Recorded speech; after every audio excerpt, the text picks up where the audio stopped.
Chris Brookmyre, welcome. It's a pleasure. First time in Iceland? Not my first time in Iceland, no. Second time in Iceland. Okay. Came here a few years ago. I had the privilege of being here the night Iceland beat England in the European Championships. Oh, okay. So everyone was in a good mood that day. One of the greatest nights in recent memory here. It certainly had a ring of fate about it. Yeah. In fact, I remember driving in the bus from the airport and going through places like Hafnarfjordur and remembering that all these little Icelandic villages and towns who had teams that had knocked Scottish teams out of European, the UEFA Cup. So I remember thinking that on the way through and wondering about the rise of Icelandic football, and then that night they had their greatest result. Right, yeah, certainly was the greatest moment. Chris, looking over your body of work, it seems amazing that in 20 years you're able to amass this huge body of work. So I think you have to be one of the more prolific writers around. How long does it take you to finish a book? For most of my career, I've written a book a year, and initially I didn't think that I could fill the year because it didn't take that long to write some of the books early on. But you then realise that the year starts to fill up with, you write the first draft and then you have to write a revised draft and then editing and proofing and then publicity and promotion, and I also need about 2 months to start an idea and then develop the idea before I'm ready to write the book proper. And I think most of the time it would take about 4 or 5 months of solid writing. So maybe about 7 months in total, maybe from the first seed of an idea to the end of the first draft. That over the years has depended on the nature of the book. Some of my books have felt easier than others to write. Some of them have taken much longer than others. But at the moment I'm having to write quite quickly because I've got 2 different publishers looking for books from me. Right, so that's you have another line of books coming up with your wife. And she's an anesthetist. Yes, well pronounced. Yes. Wow, that's amazing. Well, she's not working as an anesthetist anymore because the books seem to have taken off, and so she did a master's degree in the history of medicine, and her research led to a lot of a dissertation she was writing about the early days of anaesthesia and the discoveries of anaesthesia in Edinburgh in the 1840s. Wow.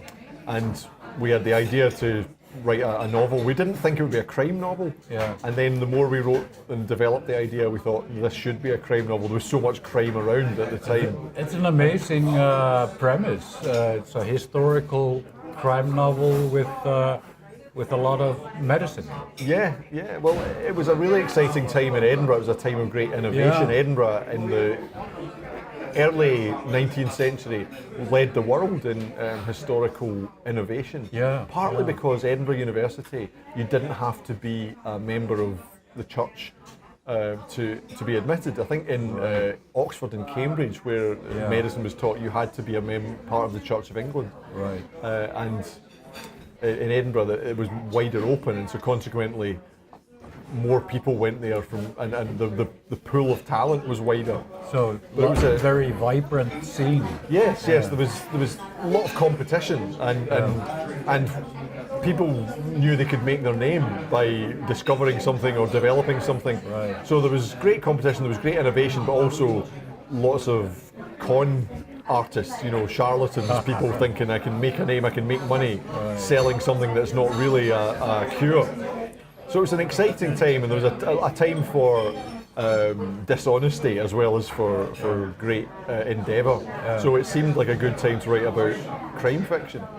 Crime and mischief in that setting, in the 1850s or 60s or something? It was the 1840s initially. 1840s, the winter of 1847 was when a very major discovery was made, and that's what the book is about. All right.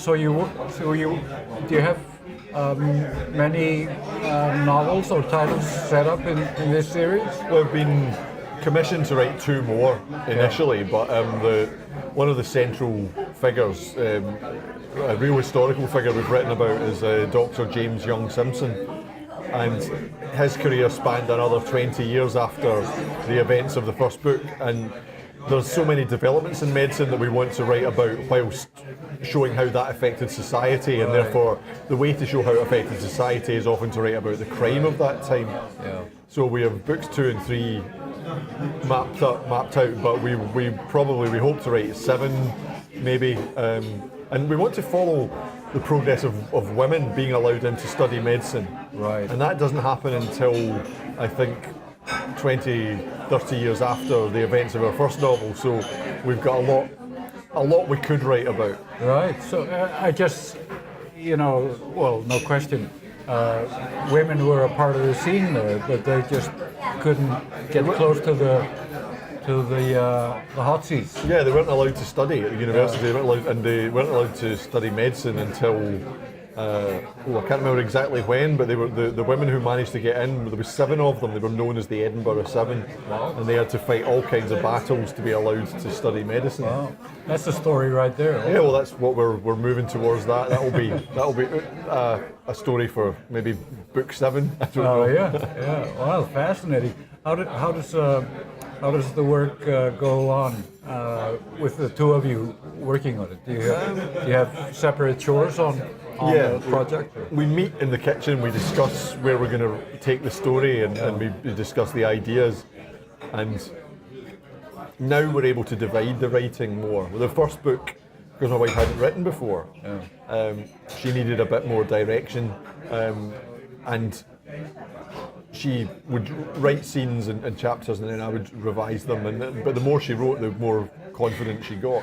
So right now, there's a section of the book we're working on where she can write that while I'm writing another section. And then what we'll do is swap over and rewrite what each other has written so that it's consistent. Right. Well, the John has a lot of precedents of husband-wife team working together on books. Yeah, it's like Nikki French, Gerald and Sean French came and interviewed us when the book was first published so we could discuss the experience of writing as a husband and wife. All right.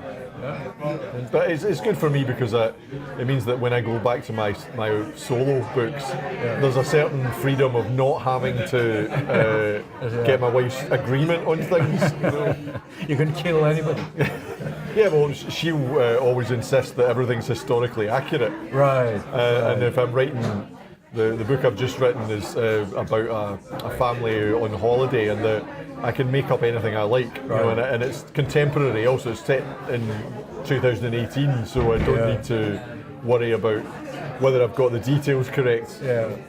And the book before that was set in space in the future, so I could write my space noir, and I can make up anything for that. Right. That's a freestanding a novel.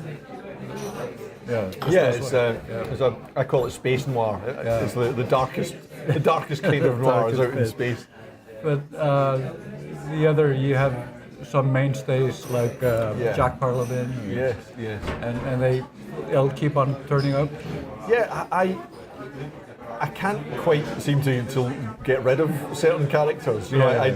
I know most writers, you don't intend to write about a character when you first create them. You don't intend to write more, but I've never set out to write a Jack Parliament book. It's that a story comes along and then I realise he should be in it. Yeah. But one of the best known is Black Widow, and when I came to devise Black Widow, I didn't think of it as a Jack Parliament book. I was going to use another character, Jasmine Sharp. I thought it would be a story for her. Yeah. And then I realised, no, he's someone he's just gone through a divorce, and it's a book about marriage and a marriage breaking up, and I thought, no, of course it should be him. Right. But you don't always know that when the idea comes to you. But it's useful to have a bouquet of characters that you can. It's very helpful because you insert into. Yeah, you might come up with an idea for one character and realise that it's more suitable for another one. Right. So that keeps me on my toes. Obviously, if I'm going to write, I hope to write a sequel to Places in the Darkness, and but that would be very specific. I don't imagine I'll have come up with an idea for for Places in the Darkness sequel, and then think, oh, that could be a Jack Parliament book because I can't send him to space. Can't put him in the future. Right. Do you the whole Nordic noir thing? Have you followed that through the through your 20 years of? No, I was aware of it rising at that time, but no, I'm terrible for following trends. I'm always I'll catch up once the trend is over. When I was lucky that my first novel was people gave it great praise for subverting the conventions of the genre, and the truth was, I was ignorant of the conventions of the genre. I hadn't read enough of the genre at the time to know what the conventions were. I just wrote the book the way I saw it. Yeah. Yeah. Do you enjoy these get-togethers with your colleagues? Very much so. I mean, writing is very solitary, and then I spend most of my days going for walks and then sitting at the computer. And I'm always aware that you work so hard to fashion something, and you're fashioning an experience for the reader, but you're never present when they have that experience. The closest you can get is to meet readers, or to do a talk about your book, and or to read from it and see how they respond to that. But things like Iceland Noir is great because it's readers and writers getting together to discuss how they do it. But what's really exciting for me is the fun-loving crime writers that I'm part of the band, and that's been the best fun. Because we all write about music, we all take inspiration from music, so to get to play some music for our peers or our friends is a great privilege. Wow, fantastic. So thanks for stopping by and talking to us. It's been a pleasure. Storytel. Thanks. Thanks.